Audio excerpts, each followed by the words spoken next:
مرحبا بيك في هذا البودكاست اللي قلبه موجه للأمهات. هنا ما كاين لا حكم لا ضغط لا خاصك تكوني كاملة، غير كلام من القلب للقلب. هاد الفضاء خليناه باش نهضروا على التعب، الذنب، الفرح، الخوف واللحظات اللي كتحسي فيهم براسك وحدك. ونذكروك بواحد الحقيقة، ماما انتي حتى انتي مهمة، ماشي غير دور في حياة الناس. خودي نفس عميق وخلينا نبداو هاد الرحلة. ماما، إلا كنتي كتسمعي دابا بغيتك غير تهدي شوية. ما خاصكش لا تكوني قوية بزاف لا نشطة بزاف ولا كتصلحي كل شي في هاد اللحظة. غير سندي راسك وخودي نفس، حيت كاينة واحد الحقيقة كتضيع وسط هضرة النهار. الأم ماشي غير كتعطي، الأم حتى هي كتحتاج شي واحد يعطيها، وإلا ما لقاتش شكون يعطيها خاصها على الأقل تعلم راسها تعطي لنفسها شوية بلا ذنب.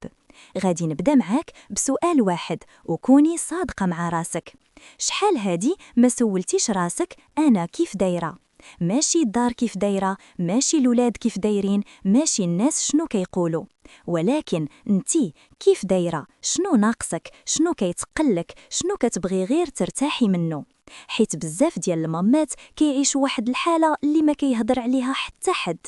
كتكوني كديري كل شي ومع داك كتحسي براسك مقصرة، كتفيقي بكري، كتوجدي، كتسالي، كتخدمي، كترجعي، كتكملي، وفي الآخر كيبقى داخلك صوت صغير كيقول ما كافيش. وهاد الصوت كيزيد عليه صوت آخر، الذنب. ذنب حيت تعصبتي، ذنب حيت ما لعبتيش كفاية، ذنب حيت خليتي التلفزيون يشد الولاد شوية، ذنب حيت خديتي 10 دقايق ديال الصمت، ذنب حيت بغيتي ترتاحي. ولكن سمعيني مزيان، الذنب ما كيصنعش أحسن، الذنب كيصنع تعبانة. وتعب الأم ماشي غير تعب ديال الجسم، راه تعب ديال الروح. خلينا نهضروا بالصراحة على واحد الشيء اللي كيشد المامات من الداخل، الحمولة الذهنية. داك الشيء اللي كيبقى في مخك 24 على 24. شكون غادي يلبس شنو خاص يتشرى، شكون مريض، الواجبات، المواعيد، الطباخ، النظافة، الخدمة، الميزانية. وفوق من هادشي كله خاصك تباني مزيانة، ومرات كتفكري بوحدك حتى إلا كانوا الناس دايرين بيك، حيت كاين فرق بين كيعاون وبين شايل المسؤولية معاك. وفي الغالب الأم هي اللي شايلة التخطيط كله في راسها. فاش كتوصلي لهاد الحالة الراحة كتولي صعيبة، ماشي حيت ما عندكش الوقت، ولكن حيت حتى ملي كيجي الوقت مخك ما كيعرفش يطفى. هنا خاص نبدلو فكرة واحدة، الراحة ما خاصهاش تكون ساعتين ولا نهار كامل، الراحة تقدر تكون دقيقة، ولكن دقيقة واعية.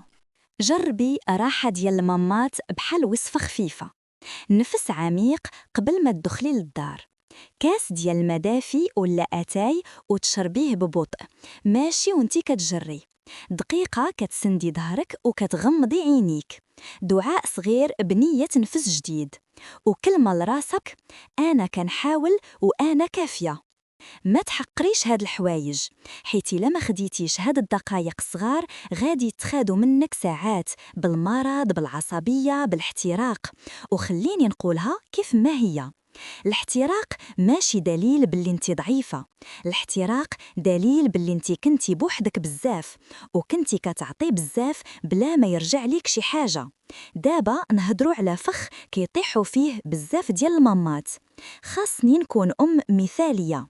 الأم المثالية ما كايناش، كاينة كتغلط، كتعصب، كتنسى، كتعيا، وكاينة كترجع، كتعترف، كتصلح وكتعاود تحاول.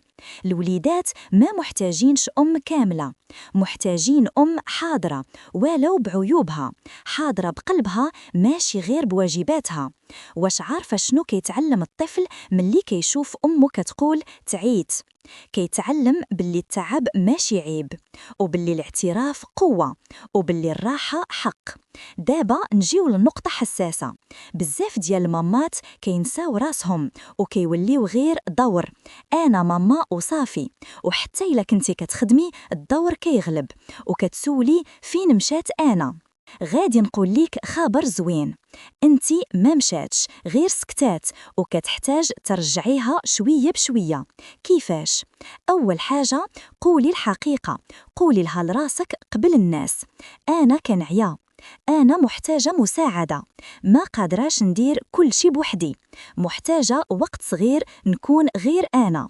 تاني حاجة، طلبي المساعدة بلا اعتذار، حيث المساعدة ماشي صداقة، المساعدة حقك، وحتى الحاجات الصغار كتفرق. الوليدات يجمعوا لعابهم، كل شي عنده دور، وانتي ما بقيتيش وحدك كتشيلي كل شي. تالت حاجة، الحدود مع الناس، كاين اللي كيزيد عليك الحمل بلا ما يحس. علاش ما دارتيش؟ خاصك ديري، فلانة كدير. سمحي لراسك ديري مسافة، ماشي خصام غير حماية.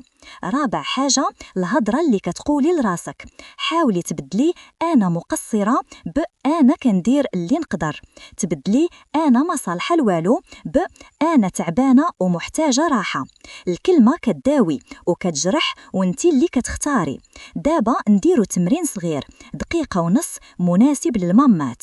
خودي نفس عميق، حبسيه ثانيتين، خرجيه ببطء بحال كتفرغي شوية ديال الحمل من صدرك، خلي كتافك يهبطوا شوية، وقولي في بالك: أنا هنا، أنا حاضرة، أنا كنتنفس. ماما عارفة باللي كتحبي ولادك وكتحاولي قد ما قديتي، وعارفة حتى فاش كتعصبي كتندمي، وفاش كتحسي بالقصور كتقلي. ولكن اسمعي هاد الكلمة زوينة: حبك باين في المحاولات ديالك، وهاد الشي كافي باش تنقصي شوية من القسوة على راسك. وخلي هاد الجملة تمشي معاك اليوم: الأم اللي كتعطي لراسها شوية ما كتسرقش من ولادها، بالعكس كترجع ليهم أم خفيفة، أهدأ وأقرب. ما غاديش نطلب منك تغيري حياتك كلها دابا، غير ديري وعد صغير، كل نهار ولو دقيقة ديري حاجة كتذكرك براسك، نفس، صمت، آتاي، دعاء، كلمة طيبة لنفسك. وفي الأخير نقولها ليك بحب: ماما، انتي تستاهلي الراحة، تستاهلي الحنان، تستاهلي تكوني بخير. شكرا بزاف حيت سمعتي هاد الحلقة للآخر. إلى عجباتك ولمساتك شاركيها مع شي ماما ولا شي واحد محتاج يسمع هاد الكلام. وما تنسايش ديري لايك وتخلي لي كومنتير واش عجبتك الحلقة، واش لقيتي راسك فيها. كنفرح بتفاعلكم بزاف، وكنشوفكم في حلقة جاية إن شاء الله. ماما، انتي تستاهلي الراحة، تستاهلي الحنان، تستاهلي تكوني بخير. شكرا بزاف حيت سمعتي هاد الحلقة للآخر. إلى عجباتك ولمساتك شاركيها مع شي ماما ولا شي واحد محتاج يسمع هاد الكلام. وما تنسايش ديري لايك وتخلي لي كومنتير واش عجبتك الحلقة، واش لقيتي راسك فيها. كنفرح بتفاعلكم بزاف، وكنشوفكم في حلقة جاية إن شاء الله.